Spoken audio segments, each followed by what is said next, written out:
Good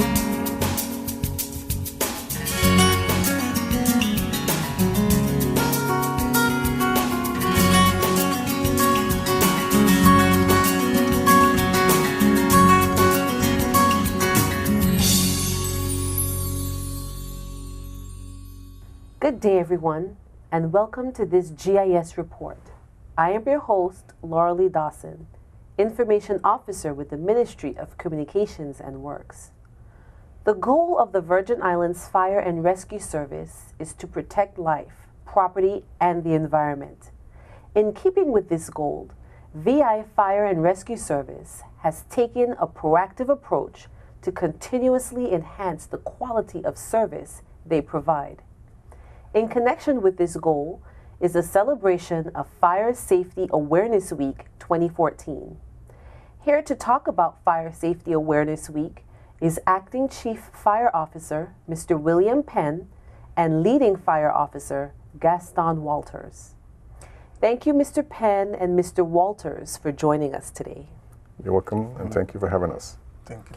Now, first, Mr. Penn, please tell us what Fire and Safety Week is all about. Well, it's a time that we highlight to reinforce the activities we've been doing throughout the year. That's about fire prevention and public education. And in particular, when we host a fire week, there's a particular objective we want to achieve to bring greater awareness, greater importance to the public. And this year we are thinking about, for instance, the control burning. It really has some severe impact on person with medical condition. For example, with asthmatic conditions, person who may be, like, for instance, on a dialysis machine and so on. When these smoke are emitted from, control burnings, unwanted fires, they have a negative impact on the community in many ways, and I just mentioned two for an example. So by having Fire Week and taking the time to further highlight the importance and the negative impact both on health, environment, and the annoyance, I think as a community we understand the importance, and we will change those practices for the betterment of all. Okay, so that brings us to our next question then. When will it be celebrated this year, and what's the theme? Fire Safety Awareness Theme 2014 is Fire Prevention and Education 2014. And will be celebrated from October the 5th through October 11th. And the theme itself depicts what we're trying to achieve for this particular period. As we said, fire prevention and public education. So there's a fire, and also what are the results or the causes of having fire. Most fires, or all fires, emits toxin in the atmosphere, and those toxins we are exposed to as human beings, and those toxins have a negative impact on our health, especially, as I mentioned before, person with asthmatic conditions, person that has other diseases. It can irritate those situations that they have, and as a result, they end up into the hospital. That in itself has a financial implication on the territory, and also that has an effect on all of us as citizens, as individuals that pay taxes and so on. So the call is that we have to be mindful that during control burning, the negative impact on health, the environment, and the costs associated with that, to ask that person be mindful of these things and do not practice to do these control burnings, because really and truly it's having a great impact on us in those areas I mentioned. A third component or third point I can mention as well, as we continue to grow the territory, and as we ourselves look for better quality of life within the territory, and haphazard burning does not fit well with our strategy in terms of being a world-class jurisdiction for living, for vacation, and the list goes on. And if we be mindful of those things, that we just cannot burn haphazardly, because it has a negative impact, not just only on health and environment, but also on the strategic objective we're trying to achieve in terms of growing the country to be second to none in terms of safe and clean environment. And I would ask the general public to be mindful of your neighbors, be mindful of the health-related issues that you compound with your neighbors, also the discomfort, the irritations, and also the causes to things. For instance, your clothes and so on become, as it were, a bit smelled from the residue of the smoke. So I would ask the general public to restrain from doing uncontrolled burning and dispose of your remains in many other ways. They can be put in appropriate trash bags and taken to the dumpster. Large quantity can be removed, via trucks and so on, and disposed that way. It's much healthier, it's much cleaner, and it's better for all of us. As well, if I can take it a little further, now there's no legislation that speak to that directly in terms one cannot do a controlled burning. But if you look at our Constitution, that gives us that right. It says that each individual in this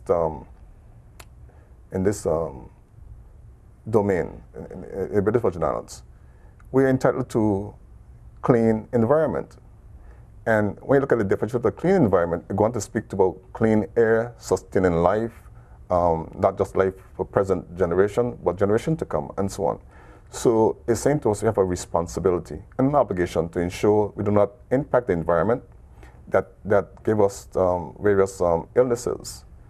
If you do research, and I've done a number of those, on the toxin that are released from controlled burnings, in a range of about 80% of those fires are causing health-related issues. Mm-hmm. And I can identify a number of those health-related issues, and it is the lead one that most of us are concerned about today, which is cancer. And it's important for us to be mindful of our neighbors, to be mindful of the health-related issues that they have on individuals, and also be mindful of the environment. And the last thing I would say on that is, for instance, last week, listening to the news, and I heard the Rockefellers, who have large investment in the fossil fuel, saying that they no longer be investing in that area, will be investing in renewable energy. That speaks to the preservation of the environment. And also the government of the Virgin Islands, as recently last week and this week, are having similar initiative here in the Virgin Islands regards to renewable energy, because we all now become aware and conscious of the impact on the environment and the related illnesses that not having a clean environment is having on us as a people of sustaining our lives. So I will call on the general public to be mindful before you go and strike that match, light that fire, the negative impact and the implication financially, and also depends on the circumstances, can also have a legal implication as well. Okay, so it seems like Fire Safety Week is coming at the right time this year then. Pretty much. Okay, so since the theme is Fire Prevention and Education 2014, what are some activities that you have planned or scheduled to educate the public about the importance of Fire Safety Week? I'll let my officer, Mr. Walters. Okay, Mr. Walters. Yes. Some of the activities we have planned for the upcoming Fire Service Week are car seat installation from the 6th to the 9th. We have car seat installations from 9:30 a.m. to 5 p.m. We have fire prevention lectures from 10 a.m. to 12 p.m. We have a fire extinguisher training from 1:30 till 3 p.m. We have a fire drill to test the emergency evacuations from 3 p.m. to 5 p.m. With open house for both islands, Tortola and the sister island, Virgin Island, at the fire headquarters, where we have, you can come in and see the different equipment, watch the guys do different drills, and also you can have a force-hand liaison with the guys or the officers that go about trying to save lives and do humanitarian services. Okay, so you have a lot of these different activities scheduled in terms of education. How can interested persons schedule an appointment with the fire and service? You can call the fire department at 468-4267. We speak to Station Officer Barry, and also speak to Deputy Fire Officer William Penn, and we try to get you in as best as possible where the initiatives are. Okay. And if I interject, there's a second number as well, which is 468-4268. You also can call, and pretty much to any officer who may answer, the state, what your request is, and they should be able to, arrange for you the activity and also the time for that activity, or refer you to the right person.